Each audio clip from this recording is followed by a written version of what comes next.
तर काय बोलते पब्लिक. देवीज रेसिपी मराठीमध्ये तुमचं खूप खूप स्वागत. आज आपण बनवणार आहोत कुरकुरीत असे फ्रेंच फ्राईज.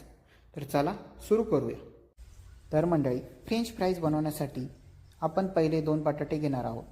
हे बटाटे मी स्वच्छ पाण्याने धुवून घेणार आहे.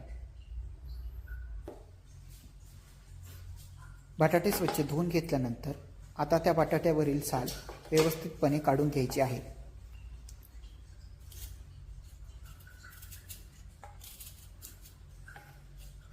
बटाट्याची साल काढून झाल्यानंतर पुन्हा एकदा बटाटे स्वच्छ पाण्याने धुवून घ्यायचे आहेत.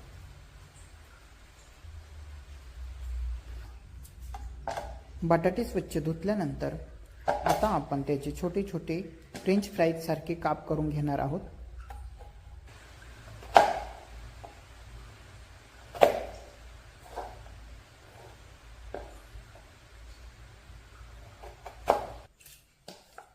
फ्रेंच फ्राईज सारखे बटाट्याचे काप केल्यानंतर आता आपण ते फ्रेंच फ्राईज स्वच्छ पाण्याने धुवून घेणार आहोत. व्यवस्थित स्वच्छ हाताने आपण फ्रेंच फ्राईज धुवून घ्यायचे आहेत आणि त्यानंतर त्यातलं पाणी व्यवस्थितरित्या गाळून काढायचे आहे.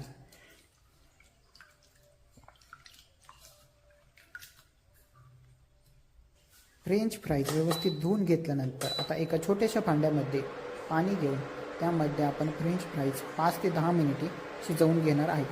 हो, पण फ्रेंच फ्राईज जास्त देखील शिजवून घ्यायचे नाहीत. 5 ते 10 मिनिटे फक्त पाण्याला उकळी आल्यानंतर आपण गॅस बंद करणार आहोत.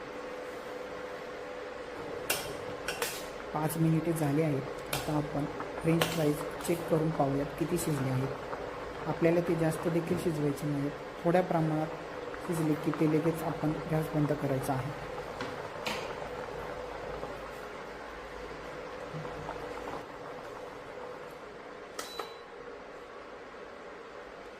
गॅस बंद केल्यानंतर आता आपण फ्रेंच फ्राईजमधील पाणी एका चाळणीच्या साहाय्याने गाळून घेणार आहोत.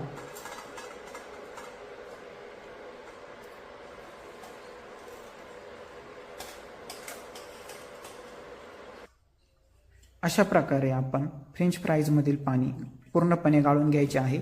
त्यामधील थोडे देखील पाणी शिल्लक राहता कामा नये.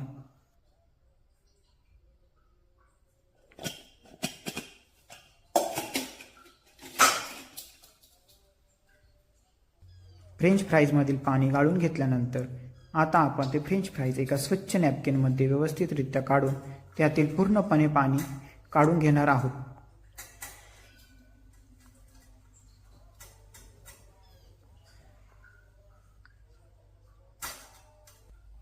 नॅपकिननी व्यवस्थितरित्या पाणी पुसून काढल्यानंतर तुम्ही पाहू शकता फ्रेंच फ्राईजमध्ये थोडे देखील पाणी शिल्लक राहिले नाहीये. आता आपण एका छोट्या कढईमध्ये तेल गरम होण्यासाठी ठेवायचे आहे, जेणेकरून आपण त्यामध्ये फ्रेंच फ्राईज तळू शकतो. तेल व्यवस्थितरित्या गरम झाली पाहिजे. तेल गरम होत आहे तोपर्यंत आपण फ्रेंच फ्राईजमध्ये तांदळाचं पीठ थोडं टाकून घ्यायचे आहे, जेणेकरून आपले फ्रेंच फ्राईज व्यवस्थित असे कुरकुरीत होतील. आणि थोडंसं चवीनुसार मीठ देखील आपण त्यामध्ये टाकून घेणार आहोत. तांदळाचे पीठ टाकल्यानंतर आपण त्यामध्ये चवीनुसार थोडेसे मीठ टाकून घेणार आहोत. मीठ व तांदळाचे पीठ हे व्यवस्थित असे मिक्स करून घ्यायचे आहेत. आपण तांदळाचे पीठ का वापरले आहे तर तांदळाच्या पिठाने फ्रेंच फ्राईज मस्त कुरकुरीत होतील. तांदळाचे पीठ नसेल तर तुम्ही मैदा देखील वापरू शकता.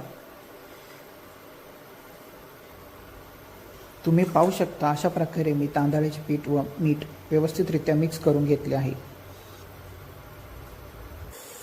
तेल व्यवस्थितरित्या गरम झाल्यानंतर आता आपण तेलामध्ये फ्रेंच फ्राईज थोडे थोडे करून तळून घेणार आहोत. अशा प्रकारे आपण थोडे थोडे करून तेलामध्ये फ्रेंच फ्राईज सोडून घ्यायचे आहे व व्यवस्थित असे तळून घ्यायचे आहेत. 5 ते 10 मिनिटे फ्रेंच फ्राईज आपल्याला तेलामध्ये व्यवस्थित असे तळून घ्यायचे आहेत. 10 मिनिटे झाली आहेत. आता हे फ्रेंच फ्राईज आपण एका प्लेटमध्ये काढून घेणार आहोत.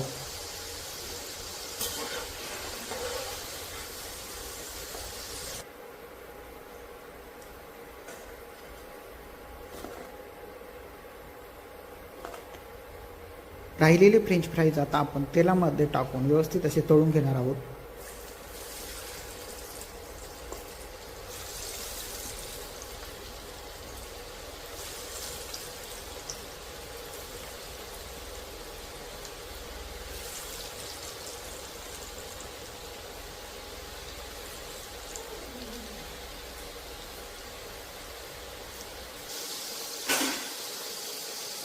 10 मिनिटे झाली आहेत. आता आपण हे तळलेले फ्रेंच फ्राईज एका प्लेटमध्ये काढून घेणार आहोत व 1 ते 2 मिनिटासाठी थंड होण्यासाठी ठेवणार आहेत. थंड झाल्यानंतर आपण पुन्हा एकदा फ्रेंच फ्राईज तेलामध्ये रिपीट तळणार आहोत.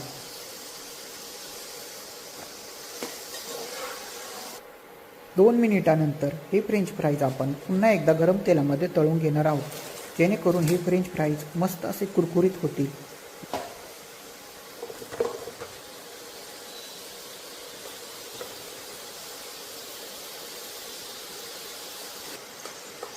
दहा मिनिटे हे पीठ तळून घेतल्यानंतर आता आपण गॅस बंद करणार आहोत व हे फ्रेंच फ्राईज एका प्लेटमध्ये काढून घेणार आहोत.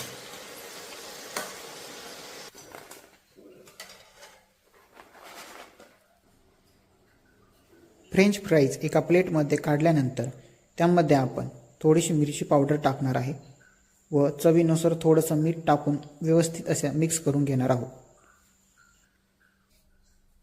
मीठ आणि मिरची पावडर टाकून झाल्यानंतर आपण ते मीठ आणि मिरची पावडर व्यवस्थित असं मिक्स करून घ्यायचे आहे. तुम्ही पाहू शकता मी मीठ आणि मिरची पावडर टाकली आहे. आता आपण व्यवस्थित असं मिक्स करून घेणार आहोत. तुम्ही पाहू शकता आवाजावरून तुम्हाला समजत असेल किती कुरकुरीत झाले आहेत फ्रेंच फ्राईज.